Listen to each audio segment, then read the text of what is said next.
A lâmina de aço desce num único golpe limpo. A cabeça do embaixador mongol rola pelo mármore do palácio e para aos pés do trono.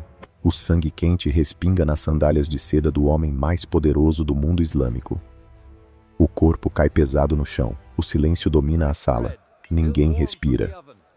O Shah Muhammad II, soberano do vasto império quaresmiano, acaba de cometer o erro mais caro da história humana. Ele acredita ter enviado uma mensagem de força a bárbaros vindos do leste. Acredita ter afirmado sua superioridade.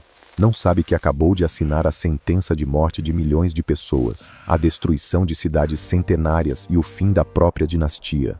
Orgulhoso, limpa a espada e olha seus generais. Para ele, Gengis Khan não passa de um chefe tribal das estepes.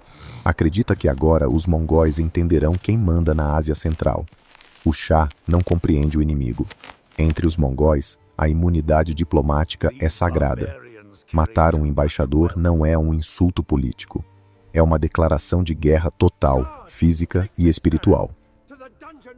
A milhares de quilômetros dali, numa tenda de feltro açoitada pelo vento, Gengis Khan recebe a notícia. Ele não grita, não quebra nada. Sobe sozinho a montanha mais alta próxima ao acampamento, tira o chapéu, solta o cinto e o coloca ao redor do pescoço como sinal de submissão ao céu eterno. Permanece ajoelhado por 3 dias sobre a rocha gelada. Quando desce, seu rosto é de pedra. Não há fúria, apenas propósito. Ele reúne seus filhos, generais e xamãs. A ordem é simples, mas mudará o mundo. Eu não busquei esta guerra, mas o Shah cairá.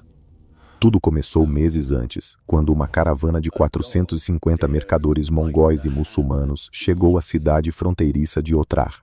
Trouxeram ouro, prata, sedas da China, peles preciosas e, acima de tudo, uma carta de amizade. Eu sou o senhor das terras do sol nascente. Tu és o senhor das terras do sol poente. Que haja paz e comércio entre nós. O governador de Otrar, Inaushuk, tio do Shah, viu a riqueza e deixou a ganância falar mais alto. Acusou os mercadores de espionagem, prendeu todos e pediu permissão para executá-los e confiscar os bens. Temendo os novos vizinhos orientais, o Shah concordou. Os 450 homens foram massacrados. Apenas um condutor de camelos escapou, cruzou o deserto de Kizilkum e levou a Gengis Khan a notícia de que sua oferta de paz fora respondida com sangue. Mesmo assim, Gengis ofereceu uma última saída. Enviou 3 embaixadores exigindo apenas que Inaushuk fosse entregue para julgamento. Haveria paz.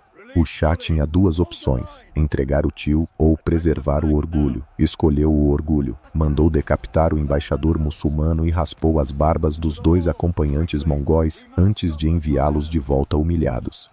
Esse foi o ponto sem retorno. No ano de 1219, a terra da Ásia Central começou a tremer. Não era um terremoto. Eram 200.000 cavalos galopando em uníssono. O Shah possuía um exército maior, cidades fortificadas e muralhas imponentes. Confiava em sua estratégia: dispersar tropas, forçar cercos longos e desgastar os invasores. Era uma estratégia clássica e seu segundo erro fatal. Ele acreditava que os mongóis lutavam como exércitos sedentários. Não compreendia que cada cavaleiro carregava vários cavalos de reserva, vivia de carne seca e podia percorrer 100 quilômetros por dia. Gengis dividiu suas forças, criou distrações e então executou o golpe impossível. Atravessou o deserto considerado intransponível. Quando as tropas mongóis surgiram atrás das linhas, no coração do império, o Shah percebeu tarde demais. Suas forças estavam presas em cidades isoladas. O lobo não estava mais à porta. Ele já estava dentro da casa. E o primeiro alvo não seria a capital. Seria Otrar. O primeiro alvo da fúria mongol não foi a capital. Foi Otrar, o lugar onde tudo começou. A cidade do governador ganancioso Inaushuk. Os filhos de Gengis Khan, Chagatai e Ogedei cercaram a fortaleza. Eles não vieram negociar. Trouxeram engenheiros chineses capturados e máquinas de cerco capazes de lançar jarros de fogo líquido que nem a água podia apagar. Inaushuk observava das muralhas o mar de estandartes pretos e brancos. Sabia que não haveria rendição para ele. Com 60.000 homens e muralhas sólidas, gritava aos soldados que os mongóis quebrariam os dentes contra seus tijolos. O bombardeio começou dia e noite. Pedras enormes esmagavam torres, flechas incendiárias transformavam telhados em tochas. O ar cheirava a carne queimada e enxofre. Otrar resistiu 5 meses de inferno. Quando a comida acabou, as pessoas comeram couro fervido, depois cães, depois olharam para os cadáveres com outros olhos. A força não abriu as portas, mas a traição sim. Um general de Inalchuk tentou fugir à noite em busca de misericórdia. Os mongóis cortaram-lhe a garganta, mas a porta ficou aberta. A maré entrou. O que se seguiu não foi uma batalha, mas uma caçada sistemática. Rua por rua, casa por casa. Não havia saque caótico, apenas ordens precisas. Matar quem portasse armas, poupar artesãos, usar o resto como escudos humanos para a próxima cidade. Inalchuk recuou para a cidadela interna. Lutou até acabar as flechas, depois as pedras. Quando tudo terminou, arrancava tijolos das muralhas e os lançava contra os inimigos. Por fim, foi capturado vivo. Gengis Khan o queria assim. No campo, diante de milhares de habitantes executados ou amarrados, prepararam um caldeirão. Dentro dele, derreteram prata, moedas, taças, o metal que Inalchuk tanto amara. Forçaram sua boca aberta e despejaram o líquido incandescente. Não era política, era punição. Depois veio Bukhara. Bukhara não era apenas uma fortaleza, era o coração espiritual do Islã. A cidade dos 1000 sábios, repleta de bibliotecas e mesquitas de azulejos azuis. Seus habitantes acreditavam estar sob proteção divina. Estavam errados. Gengis Khan não chegou pela estrada real do leste, mas pelo deserto impossível do oeste. O choque psicológico foi devastador. A guarnição turca, 20.000 homens, entrou em pânico antes do primeiro ataque. Não viam um exército, mas fantasmas que haviam atravessado o inferno de areia. Os comandantes tomaram uma decisão fatal. Em vez de defender as muralhas, tentaram escapar à noite. 20.000 cavaleiros saíram pelos portões em direção ao rio Amudarya. Subutai já os esperava. Não houve batalha. Foi um massacre. Os mongóis empurraram homens e cavalos para a água escura. Flechas choviam das margens. Ao amanhecer, o rio corria vermelho. Bukhara acordou sem exército. A população indefesa abriu os portões.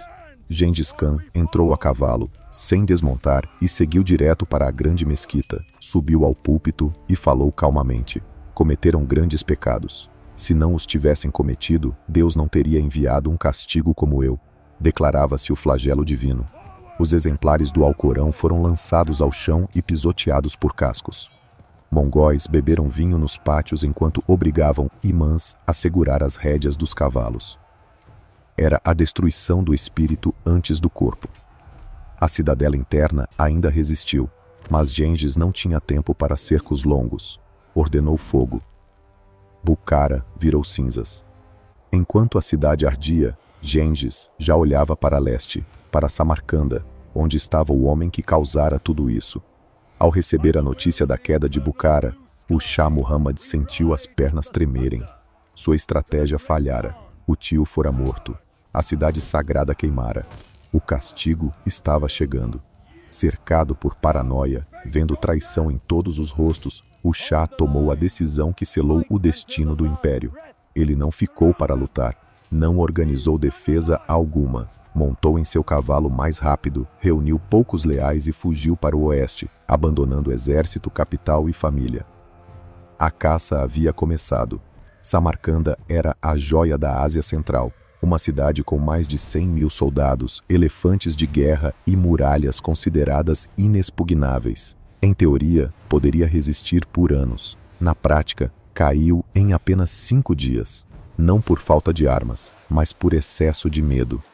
As notícias sobre Bukhara chegaram antes dos mongóis. As colunas de fumaça no horizonte quebraram o espírito dos defensores. A guarnição turca, formada por 30.000 mercenários de elite, cometeu o erro final. Acreditaram que poderiam negociar. Abriram os portões, entregaram as armas e se ofereceram para servir ao Khan.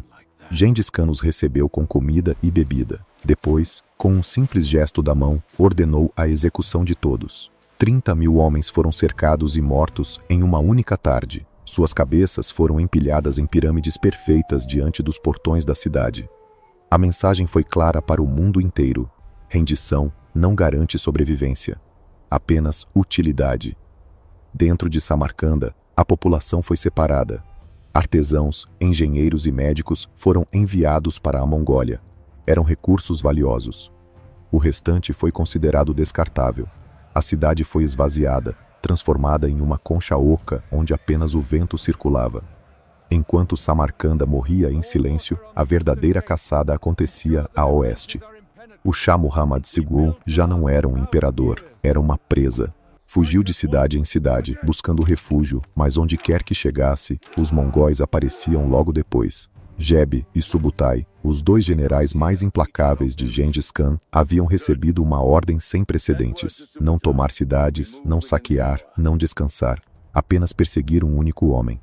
Eles cobriram centenas de quilômetros em poucos dias. Dormiam amarrados aos cavalos, comiam carne crua sobre a sela. O Shah começou a perder a razão, via traição em todos os rostos, mandou executar seus próprios guardas por suspeita de conspiração, espalhou baús de ouro pelo caminho para atrasar os perseguidores. Os mongóis não pararam, não queriam seu ouro, queriam sua vida. A fuga terminou no limite do mundo conhecido, o Mar Cáspio. À frente, apenas água cinzenta. Atrás, a poeira e os estandartes de cauda de iaque de Subutai. Desesperado, o homem que havia governado do Indo à Anatólia entrou num pequeno barco de pesca e remou para o mar. As flechas caíram ao redor, mas o destino seria mais cruel que qualquer arco mongol. O barco alcançou uma ilha deserta, usada para exilar leprosos. Não havia comida, palácios ou conforto. Ali, o Shah Muhammad II, que se julgava igual a Alexandre, sentou-se na lama. Suas roupas apodreceram. O frio entrou em seus pulmões. Ele adoeceu, tossiu sangue e passou os últimos dias olhando o horizonte, sabendo que seu império ardia. Morreu sozinho, sujo e faminto. Seus servos não tinham sequer um pano para envolver o corpo. Foi enterrado com a própria túnica rasgada. O império perdera a cabeça, mas a guerra ainda não havia terminado. Enquanto o pai morria naquela ilha miserável, seu filho Jalal ad-Din escapava para o sul. Diferente do Shah, o filho não conhecia o medo. Ele não fugia para sobreviver, fugiu para voltar e se vingar. No leste, Gengis Khan recebeu a notícia da morte do Shah.